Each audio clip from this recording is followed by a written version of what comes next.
नमस्कार. कधीकधी असं होतं ना की मोठमोठ्या ग्रंथांमध्ये जे सापडत नाही ते एका छोट्याशा गोष्टीत सापडतं.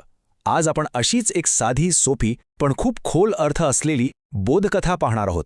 ही गोष्ट आहे आत्मपरिवर्तनाची. चला तर मग सुरू करूया. आणि ही कथा आपल्याला एका खूप महत्त्वाच्या प्रश्नासमोर आणून उभी करते. तो प्रश्न म्हणजे ज्ञान मिळवणं किंवा सत्याचा शोध घेणं हा बाहेरचा प्रवास आहे की आतला. खरं तर हाच प्रश्न या संपूर्ण कथेचा केंद्रबिंदू आहे आणि कुठेतरी तो आपल्यालाही विचार करायला लावतो, नाही का? तर गोष्ट सुरू होते एका गावातून. तिथे एक माणूस राहायचा आणि तो होता प्रचंड लोभी. म्हणजे त्याची हाव कधी संपायचीच नाही.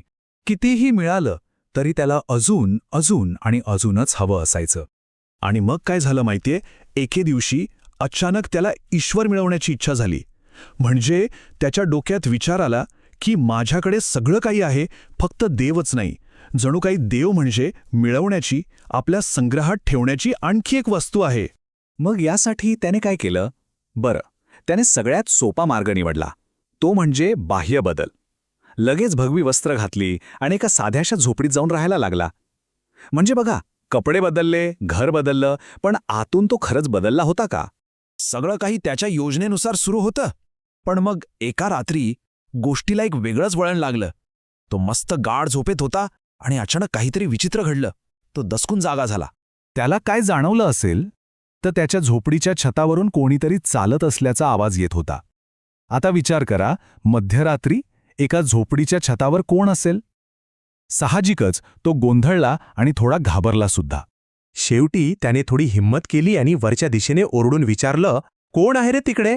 आणि वरून जे उत्तर आलं ते तर अजूनच विचित्र होतं. एक आवाज म्हणाला, घाबरू नकोस, मी काही चोर नाहीये. माझी एक शेळी हरवली आहे, मी तिलाच शोधतोय. आता हे ऐकून काय वाटेल, छतावर शेळी शोधणं कमालच आहे. हे ऐकल्यावर मात्र त्या माणसाचा पारा चढला. तो संतापाने ओरडला, काय वेडा वगैरे आहेस का? डोकं फिरलंय तुझं? छतावर कोण शेळी शोधतं का?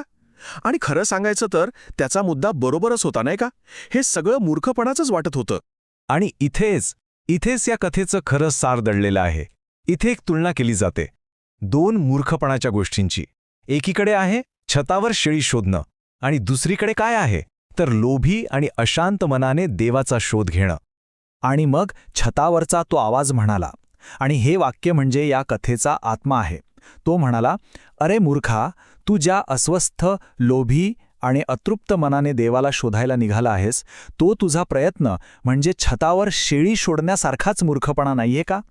आणि त्या एका क्षणात त्या माणसाला जणू काही आरसाच दाखवला गेला. तर मग या गोष्टीतून आपल्याला काय शिकायला मिळतं? या कथेचा सगळं सार एकाच शब्दात, एका संकल्पनेत दडलेला आहे. पाहूया ती संकल्पना काय आहे. आणि तो शब्द आहे आत्मपरिवर्तन, म्हणजेच सेल्फ ट्रान्सफॉर्मेशन, स्वतःमध्ये बदल घडून आणणं. कथेचा संदेश अगदी सरळ आणि स्पष्ट आहे. जर सत्य शोधायचं असेल तर बाहेरचे कपडे बदलून किंवा घर बदलून काही होणार नाही. खरा बदल हा आतून, मनातून व्हायला हवा. तर मग ह्या गोष्टीतून आपण काय लक्षात ठेवायचं?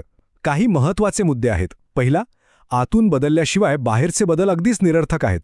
दुसरं म्हणजे जोपर्यंत मन अशांत आणि लोभी आहे तोपर्यंत सत्याचं दर्शन होणं शक्य नाही. आणि सगळ्यात महत्त्वाचं, खरा शोध हा बाहेर कुठेच नाहीये, तो आपल्या आतच सुरू होतो.